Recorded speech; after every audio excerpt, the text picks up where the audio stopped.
acción. Ok, habíamos estado hoy 15 de mayo. 15 de mayo, diablos. Tengo que presentar. Ah, por internet, impuestos, ya. Ok, eh, buenos días a todos, chicos. Dice que nos toca desarrollar la diapositiva 109, es decir, estábamos hablando del requisito de forma en la formación de contratos. Bien, ya saben que en algún, en algún momento vamos a pedir que habiliten sus cámaras, así que pónganse presentables, por favor. No queremos tener traumas para el fin de semana. Queremos tener un buen fin de semana tranquilo. Ok, hecha esa breve introducción, vamos a empezar a compartir la pantalla. Pantalla. ¿Qué tiene mi polera? ¿Qué le pasa si no es de Guavirá? No, esto no es pues Guavirá, vea bien, vea bien. No, nada que ver con los diablos rojos de la cantera.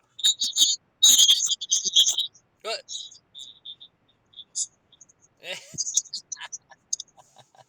Esta es una polera de Universitario, del equipo de la capital que descendió, ese mismo, que salió campeón 2 veces, ese mismo. ¿Ya? Sí, tiene 2 estrellas ahí, pueden verlo. Ya.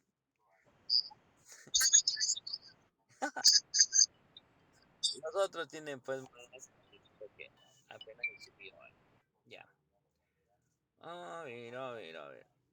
Ya. De acuerdo a lo que establece su compañera Fer, dice que nos tocaría desarrollar la diapositiva 109.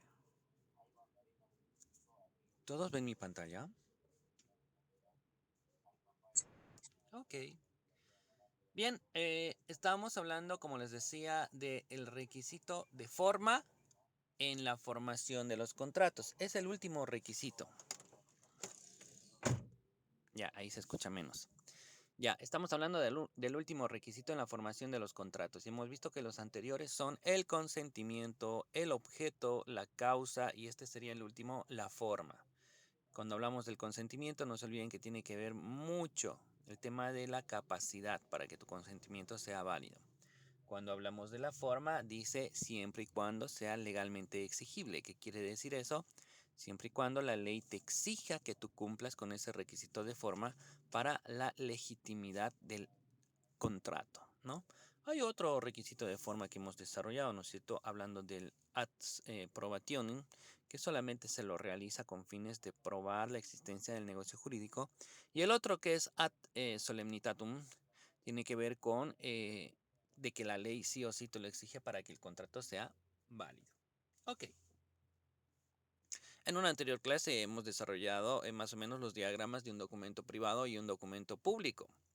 Ahora, ustedes no tienen que cerrar sus ideas, ¿no es cierto? No vayan a centrarse en que solamente documentos son los contratos o aquello que está mediante el mecanismo de la escritura. No se olviden también ustedes que ya hemos visto en la materia de derecho procesal civil cuando hablábamos de la prueba documental, pues la que estamos viendo ahora es la instrumental y la otra es la material. La material que está compuesta por videos, grabaciones, películas, fotografías, ¿no? Y escuchábamos unas exposiciones brillantes sobre lo que es la firma digital en esa página de Parada Abogados, ¿no? Muchos criterios que han sido vertidos ahí muy interesantes, algunos que comparto plenamente y otros que no comparto demasiado. Pero bueno, así está la cosa. En el derecho no hay nada cierto ni establecido, ¿no? Es todo siempre discutible, menos la nota de su examen. Ok. Cuando hablábamos de los requisitos de forma, el Código Civil pues tiene 3 artículos que son muy pertinentes, ¿no? Sobre este tema. El artículo 491 tiene que ver con que qué actos tienen que realizarse mediante documento público, sí o sí documento público. O sea que yo, abogado, cuando venga alguien a querer hacer alguno de esos contratos, sí o sí voy a hacer una minuta, ya sabemos, ¿no? Entonces estamos hablando de, ojo, aquí te está diciendo que es escrito y es público, no te está diciendo solamente que es escrito, porque cuando es escrito tú puedes escoger entre público y privado. Aquí no te da esa posibilidad. Te dice que es escrito, pero que además tiene que ser realizado sí o sí en documento público. ¿Cuáles son esos actos? Tenemos por ahí, mm, estoy tratando de acordarme dónde he leído más casos sobre documentos públicos. Es que, ya, a ver si me acuerdo les digo. O sea, estamos hablando de lo que es la donación. La donación, excepto la donación manual. La donación manual es aquella que podemos realizar en cualquier momento sobre bienes que no son pues suntuosos, ¿no? Que alguien agarre y te regale, por ejemplo, un libro, o te regale, no sé, un cuaderno, o te regale una computadora, ¿no? Entonces, relativamente son bienes que no son de un valor exorbitante y que tampoco son sujetos a registro, pues eso se pueden hacer así sin documento. Ya cuando estemos hablando de donaciones de bienes pues de mayor valor económico o dependerán, ustedes verán pues si vale la pena no hacer el documento, pues sí o sí tendrían que hacerlo en documento público, ¿no? Por supuesto que si es un bien mueble sujeto a registro, sí o sí mediante documento público. Si es un bien inmueble, sí o sí mediante documento público, porque también eso tienes que llevar, inscribir en derechos reales y para que esa donación sea válida, pues tiene que ser en base a esa minuta que vas a elaborar en una primera etapa como abogado. La hipoteca voluntaria. Ya hemos visto, por ejemplo, que hay tres clases de hipoteca. No sé si alguien nos puede recordar cuáles son las tres clases de hipoteca que existen. Una, hipoteca voluntaria, y las otras dos.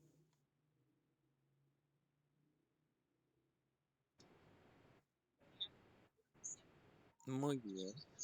La legal y luego la judicial, por favor.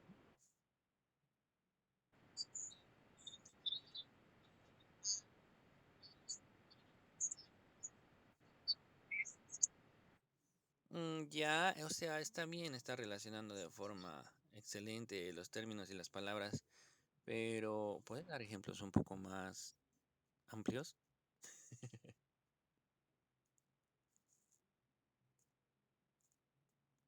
Sí, no,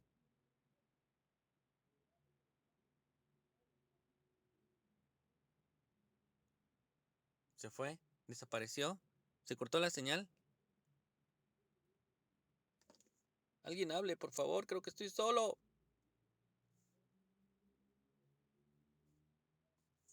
Y- ¿Qué fue? ¿Se cortó? Chicos, ¿me escuchan? ¿Me confirman? Pucha, ya, me mataron yo asustado que se cortó y no sé qué más, se quitó la vida, creo. ¿Qué fue pues? O sea, realmente podría decir, ahí dicen no, hasta ahí me acuerdo y ya está. ¿Y quién estaba hablando a todo esto que no? ¿Quién era? Romina. Ush. Por favor, en otra diga, no, Listen, ya no me acuerdo, hasta ahí puedo. Ya está, creo que, es que hasta se escapó, se fue, le dio... Ah, ya, bien. Después de ese amargo sabor de boca, vamos a continuar.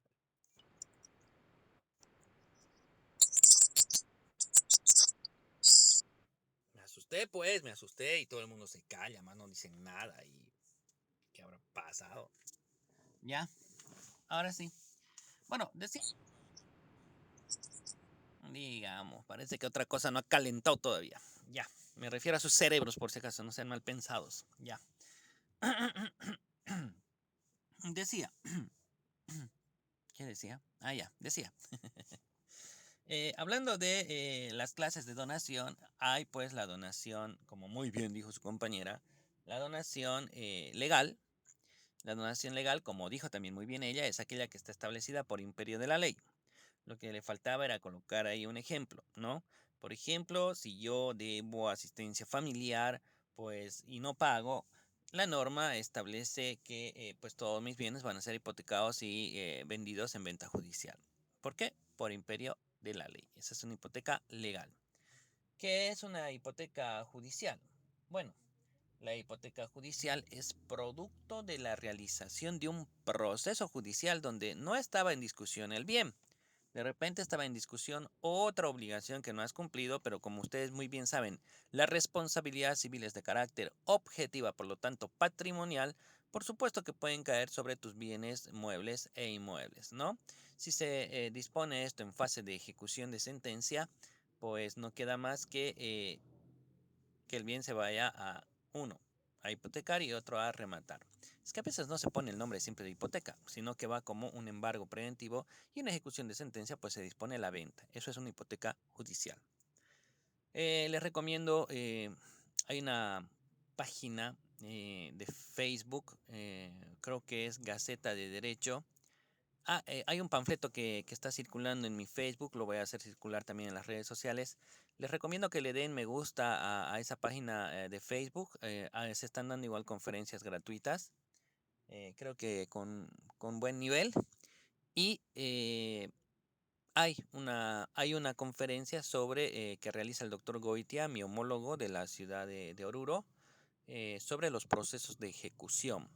Se los recomiendo mucho, por favor, vayan, miren, si están con tiempo libre, denle me gusta a la página y ahí acceden a los videos que han sido grabados. Yo el día lunes estoy participando ahí con otra conferencia sobre terceros, terceristas, etcétera. ¿Ya? Así que es bueno siempre capacitarse. ¿Cuál sería la donación voluntaria?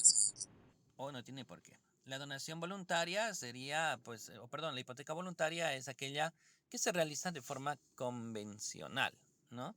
Donde las partes se ponen de acuerdo para celebrar un contrato seguramente de préstamo de dinero con garantía hipotecaria. Cuando estemos ante esa figura, yo, abogado, lo que tengo que hacer es elaborar una minuta. Otro, el anticrético. El anticrético también, no se olviden que es un contrato de préstamo de dinero y que de igual forma, como es un derecho real, no se olviden, pues tiene esos derechos de retención, de preferencia, de persecución, pues el bien inmueble garantiza pues dicha obligación, ¿no?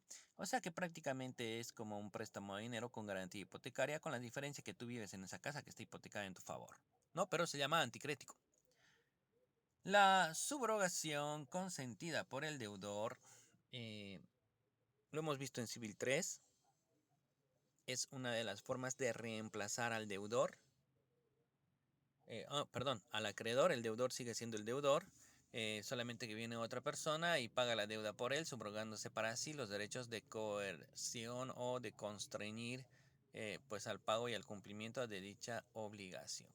Ok, bien. Y otros que están establecidos en la ley, eso lo van a ver en el artículo 491 del Código Civil. Si se quieren acordar de otros documentos, les recomiendo que busquen en el apuntes de la ley del notariado y el decreto reglamentario de Gonzalo Castellanos Trigo. Ahí él pone una lista de otros documentos públicos que yo lamentablemente no los recuerdo. Bien, seguimos viendo los requisitos de forma. Ahora vamos a analizar el artículo 492. El artículo 492, a diferencia del 491, te dice, estos actos los tienes que hacer de forma escrita, no dice más, ¿no? O sea que como dice de forma escrita, si tú quieres lo realizas en documento público y si tú quieres lo realizas en documento privado, ¿no? ¿Cuáles son? Por ejemplo, los contratos de sociedad. Ustedes saben que la constitución de una sociedad de responsabilidad limitada, pues se hace, pero generalmente se estila hacerlo en documento público, ¿no? Los contratos transaccionales. Se supone que están transando, se supone que están conciliando, lo que quiere decir que no pueden, pues, ellos luego quitar su palabra. Por eso es que esto sí o sí tiene que estar escrito, ¿no?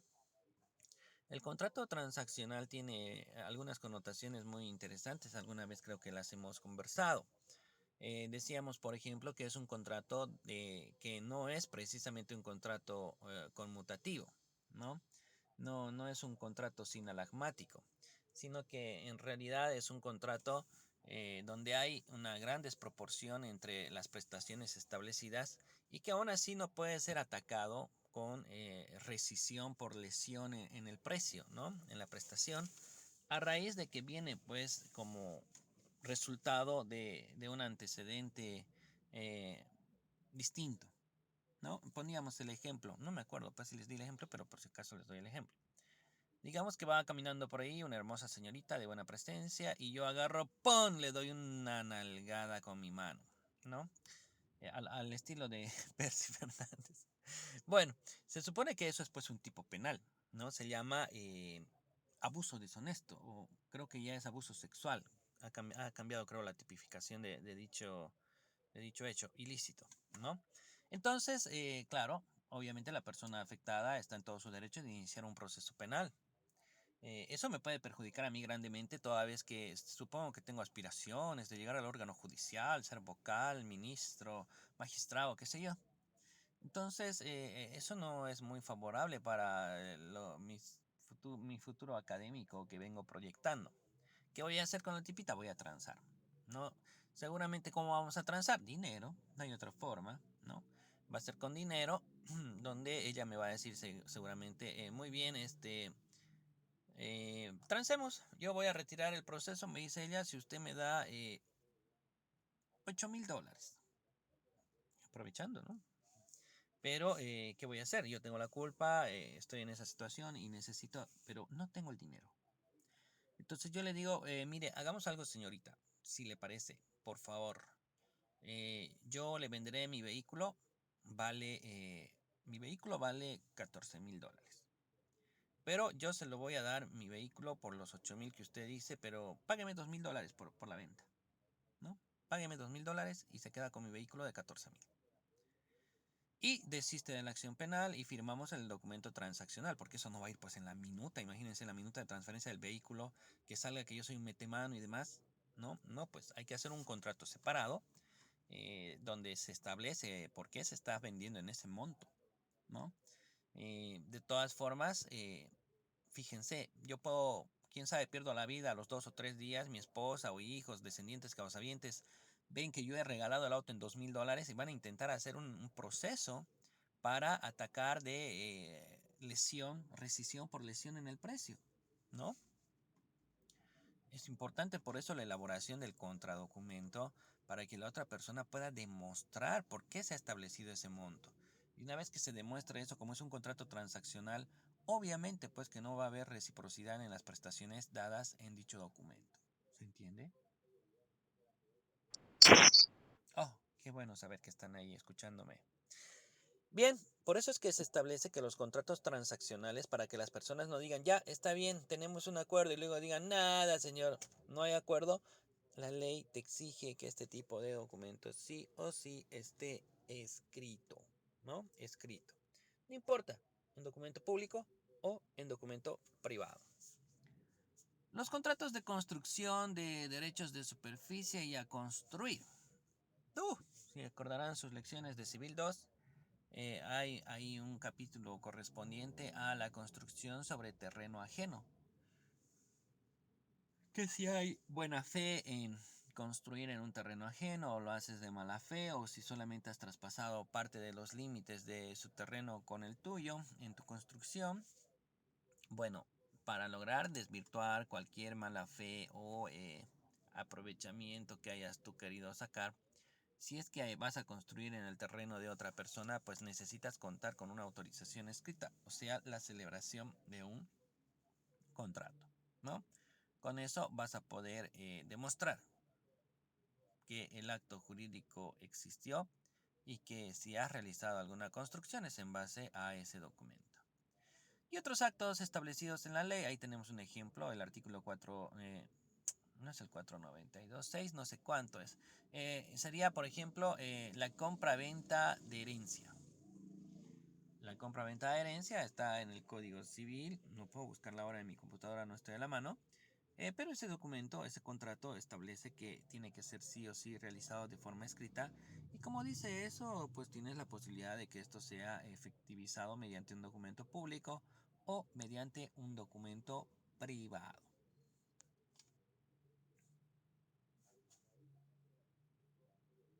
Bien, y finalmente aparece a colación el artículo 493.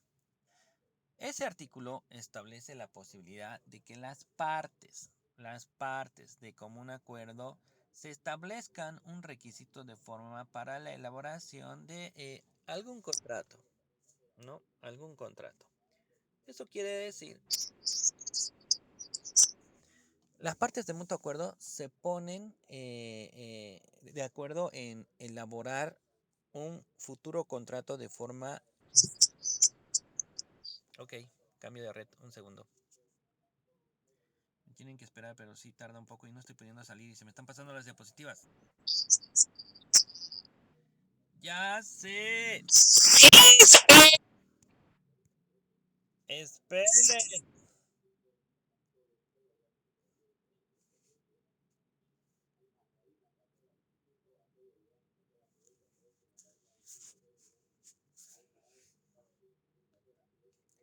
Chicos.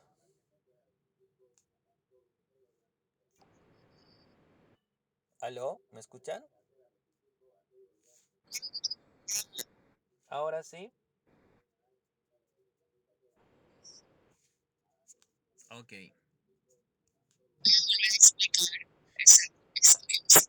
Por supuesto, estábamos hablando del artículo 493. El artículo 493 establece que las partes de mutuo acuerdo se pongan solas un requisito de forma para la celebración de un determinado contrato. No sé, pues, por decir algo, digamos que quiero comprar yo una bicicleta aquí ya que vi que alguien la trajo de Estados Unidos y valen, qué sé yo, $5,000. Entonces vamos a hacer primero un contrato preliminar o un contrato de compra-venta a plazo. Mejor un contrato de compra-venta con reserva de propiedad a plazo. Donde yo voy a comprar la bicicleta en 3 pagos. Un primer pago de $1,000, otro de 2,000 y otro de 2,000. Y cuando yo realice el último pago, se establece que el propietario vendedor me tiene que realizar la transferencia mediante la realización de un documento privado. Entonces, ¿qué quiere decir eso? Que las partes solitas se han puesto de acuerdo para colocarse un requisito de forma en la celebración de su contrato. ¿Se entiende?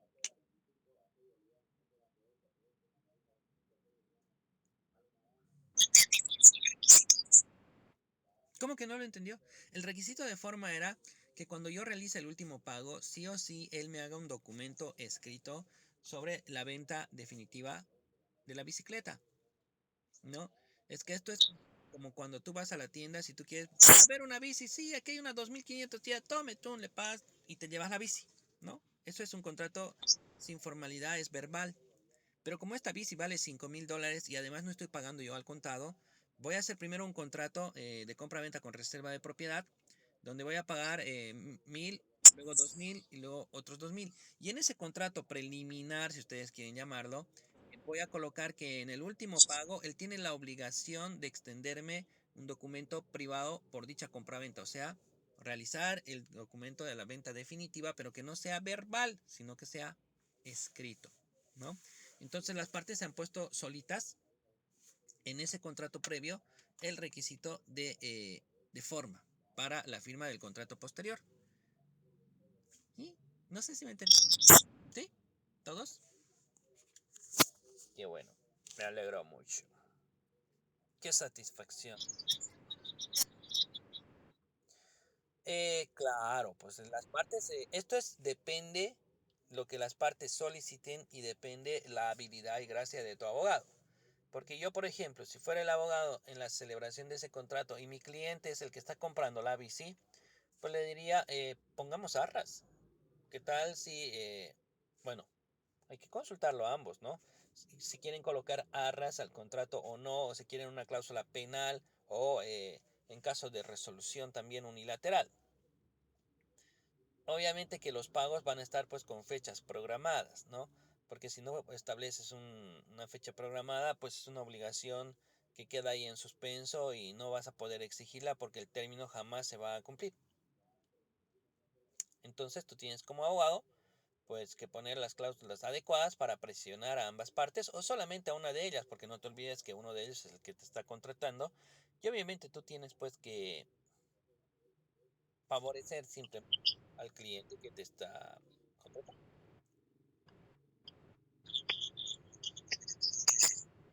Uy, ahora sí no escuché nada, no sé qué barbaridad. ¿Quién está con el micrófono abierto? Vamos a silenciar a todos.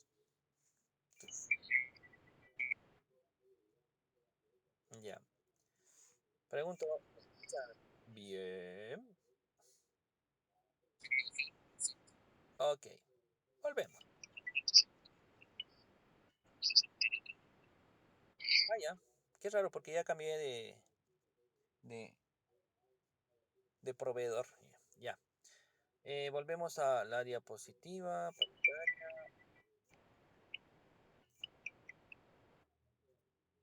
Ok.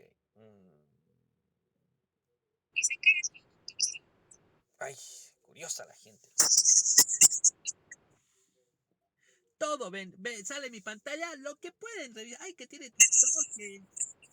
Y no es la primera que me está preguntando, ¿qué es eso del doctor Salomón? El doctor Salomón es un doctor que te enseña a comer salmones. No, es un tipo que sale en una entrevista que dice que no es bueno hacer dieta y que el que hace dieta tiene mentalidad de gordo y entonces dice que se suscriban a su aplicación y ahí da consejos para alimentarse bien. Lo he descargado pero nunca lo he mirado, ¿no?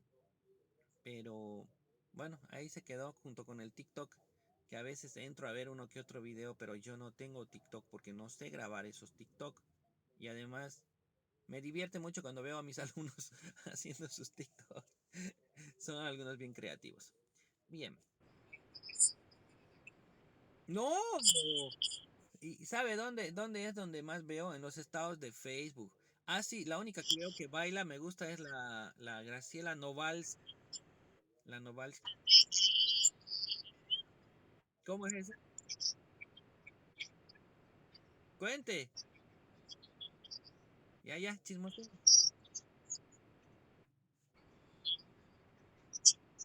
Ya, ni modo, ya quedó. Tiene la palabra por 5 puntos. No es que me guste el chisme, pero me gusta estar bien informado. A ver, adelante.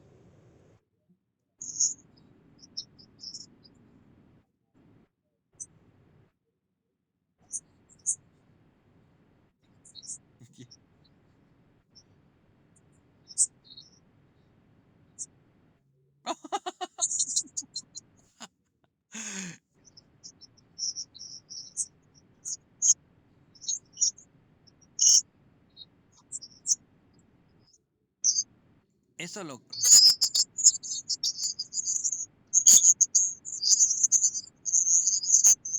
Ajá. Yeah. ¿Cómo lo subió eso? O sea, no se dio cuenta. Ajá. Yeah. Es que metida de paz. Diablos. Bueno, ¿qué vamos a hacer? Esta cuarentena creo que todos se están cansando de comer el pan casero. Yeah. Qué, qué grave la situación. Sí, que sirva de anécdota para que cuiden sus celulares y las cosas que suban. Yo una vez creo que estaba... eh, no, ¿para qué vamos a contar esto? Son huevas. Ya, vamos. Pero es mentira la anécdota. Sí, voy a parar la grabación. Espera un rato. Pero seguro ustedes, yo voy a grabar.